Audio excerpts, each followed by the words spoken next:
the story of Robert Davila. You know who that is? No, you don't, because I do. 3 months ago, I gave khutbah in Fort Worth.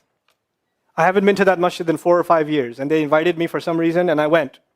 And I gave khutbah there. My khutbah was about dua. An Egyptian fellow comes up to me, a young man came up to me afterwards, he goes, Allah fulfilled my dua today.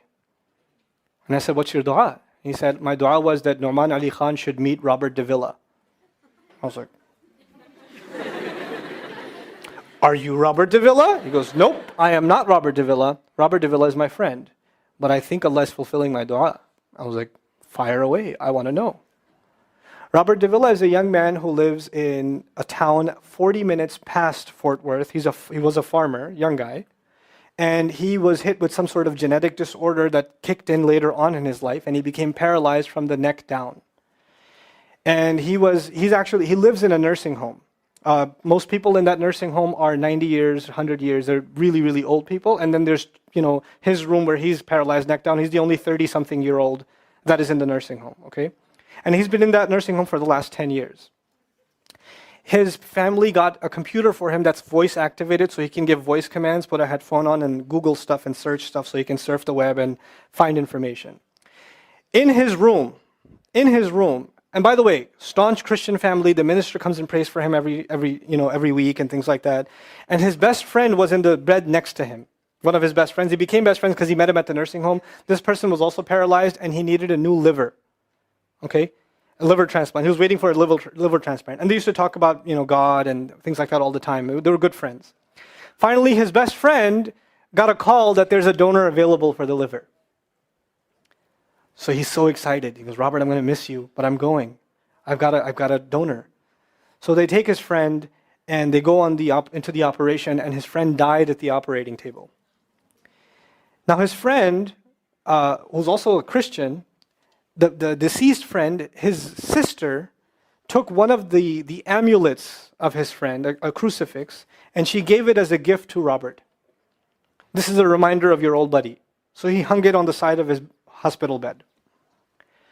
Robert Davila lives a pretty decent life in there. The nurses take care of him. He's a happy guy. And one day he goes to sleep and he sees a man in his dream. That man says his name is Muhammad.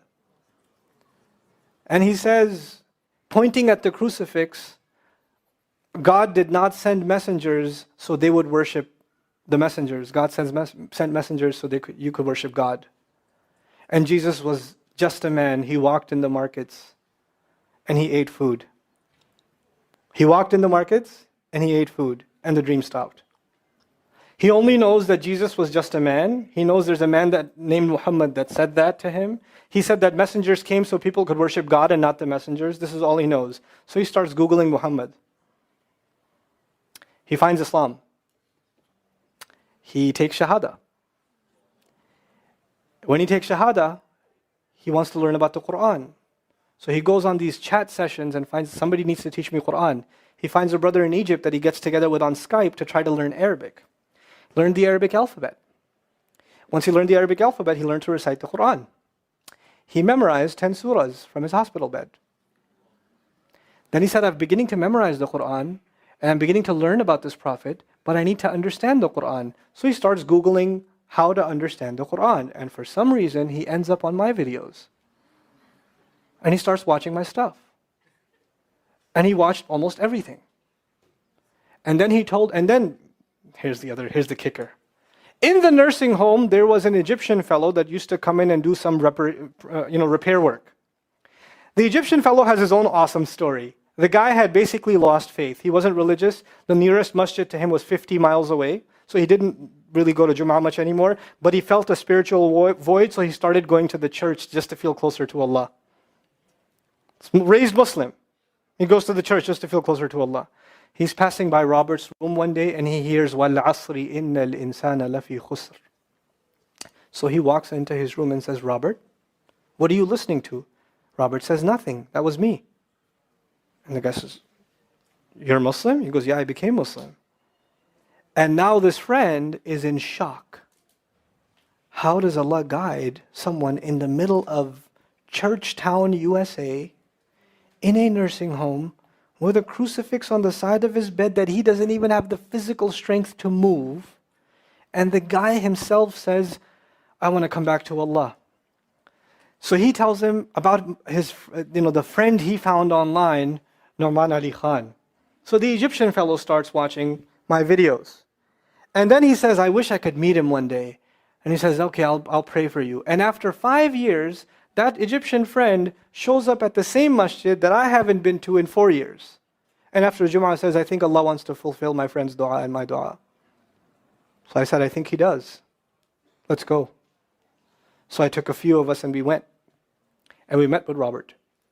We had a beautiful conversation with him. And inshallah, for Eid, we're going to go to his nursing home again. The nursing home was pretty shocked. You're all here to meet Robert? Like, yep. Yep. Why do you want to meet him? He's an inspiration. We're like, okay, let me check if we can. And they had to call the hospice administrator and all this stuff, and then eventually let us in.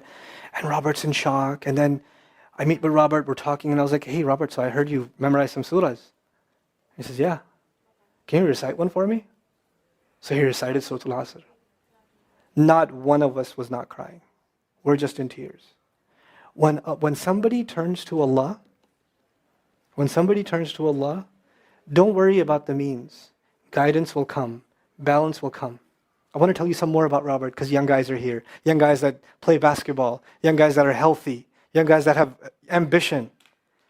I told you what's his paralysis, from where to where? Neck down.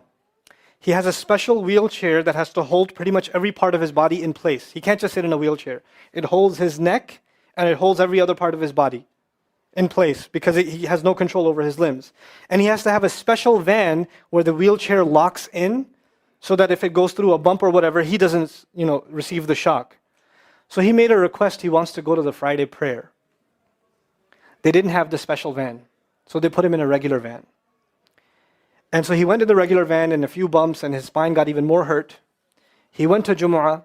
He came back in excruciating pain. And they said, I'm sorry, Robert, you're no longer able to sit in your wheelchair.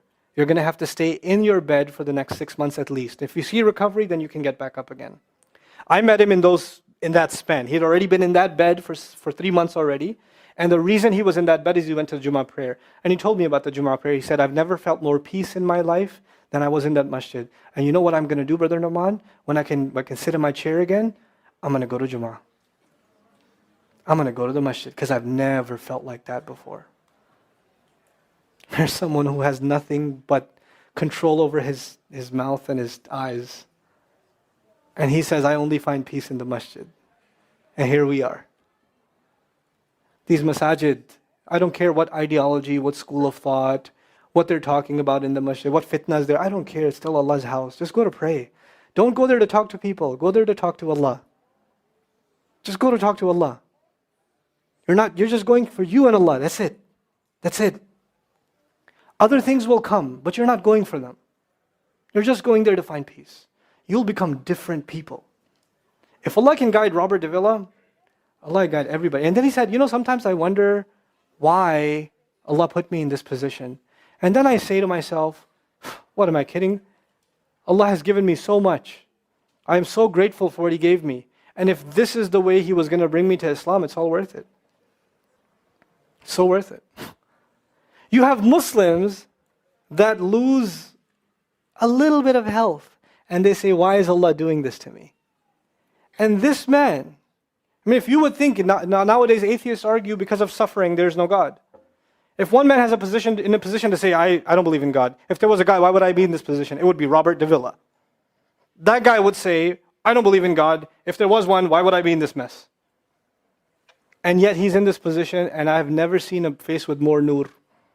Never. I've never seen a face that has more contentment on it. He's so satisfied with life. He's so happy. He's just happy. The last 7 or 8 khutbahs I've given are actually based on one sentence each on one sentence that he said in his conversation. Is that profound? He's a teacher to me. I consider him a teacher. He's my sheikh. Somebody says, who's your sheikh? I say, Robert Davila. Really? Is that a pizza place? Or no. The guidance is all around us. You don't have to get worried about what's not there. There's plenty there. You know what Allah did for the people of the cave? You know He even guided them in where to sleep. You know He even guided them on where to turn.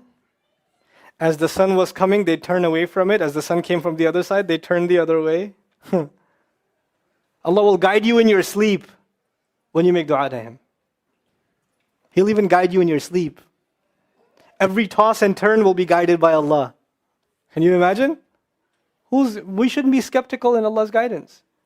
We shouldn't worry about how am I going to find balance. No, that's Allah's job to guide you. Your job is to talk to Him. Your job is to get sincere. That is the message I have for you. That is how we're going to find balance.